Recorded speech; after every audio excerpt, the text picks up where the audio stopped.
सीमा सुरक्षा बल अकादमी टेकनपुर में 61 प्रशिक्षित सहायक कमांडेंटों का दीक्षांत परेड समारोह संपन्न।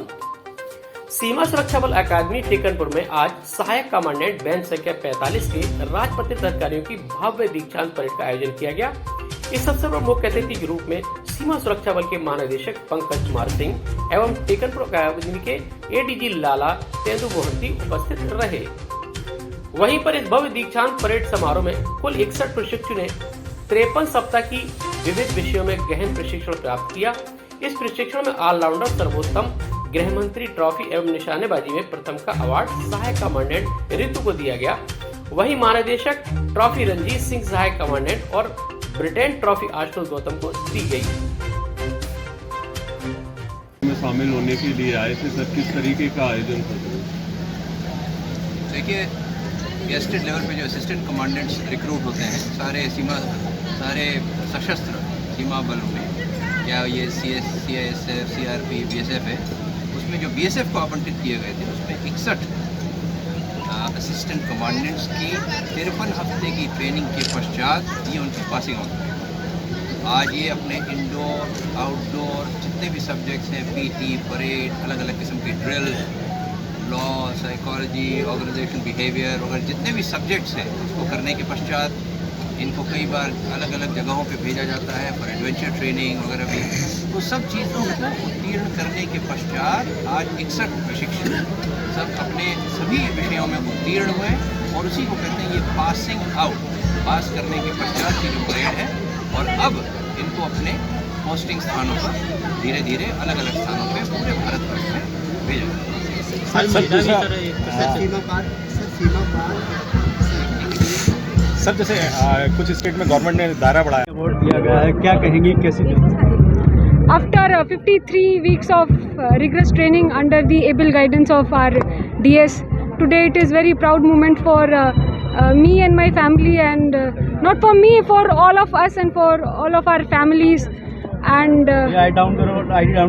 we were waiting for this moment for the last 53 weeks, but at this moment, like we are feeling very emotional that we'll go from here and we'll miss our we'll miss the memories which we have created here.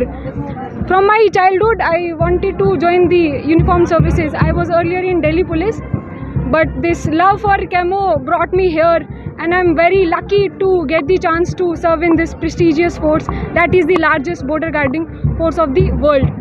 And in all my to whatever I am today, this is all because of my my support of my mother, who stood firm and acted as a shield from all the negatives and all the hardships that I could face. She stood and my family stood along me, and I am very thankful to all my family and my dear staff here. Thank you. Ma'am, 61 training में से आप केवल एक महिला हैं जिसको best award दिया गया है, तो क्या कहेंगी और महिलाओं के? अभी यहाँ पे हम ट्रेनिंग हमारी सबके साथ में ही हुई है, और मैं यही कहना चाहती हूँ कि जिस चीज़ में आपका इंटरेस्ट है आप वो कीजिए। मेरा इंटरेस्ट था, मैं इधर आई तो मैं ऑब्वियसली आई कुड एक्सेल। सो अगर आपका इंटरेस्ट है उस चीज़ में, आप आइए और आप यूनिफॉर्म सर्विसेज में आइए। This is a very good opportunity for all the women, and in BSF it started from 2014, and nowadays, like every year, these women are coming. So if anyone can get motivated from me and can come in force, I'll be very happy for that. Thank you. Training के दौरान किस तरीके की कठिनाइयों का सामना करना पड़ा? जो ट्रेनिंग में होता है अलग से मेरे को कोई ऐसे डिफिकल्टी ट्रेनिंग से हटके कोई डिफिकल्टी नहीं थी। एक ट्रेनिंग फील्ड में कहा जाए कि मैदानी फील्ड में ज़्यादा आगे नहीं आ सकती, लेकिन आपको क्या लगा कि आ सकती है कि नहीं आ सकती, क्योंकि चूंकि आप भी आ चुकी हैं? मेरे को नहीं लगता विमेन आज किसी भी चीज़ में लड़कों से कम है, ना कभी पहले थे ना अभी कम है, और हमें इसको एक जेंडर के तौर पे नहीं देखा जाना चाहिए। मैं भी हमारे 60 ट्रेनीज़ की तरह ही हूँ। इसको एक विमेन और मेन के में डिफ्रेंशिएट हमें नहीं करना चाहिए, इसको परिभाषित ही नहीं करना चाहिए कि मैं विमेन हूँ तो मेरे को क्या डिफ़िकल्टी फेस करनी पड़ी है, या अलग से हमें नहीं देखना चाहिए इस चीज़ को।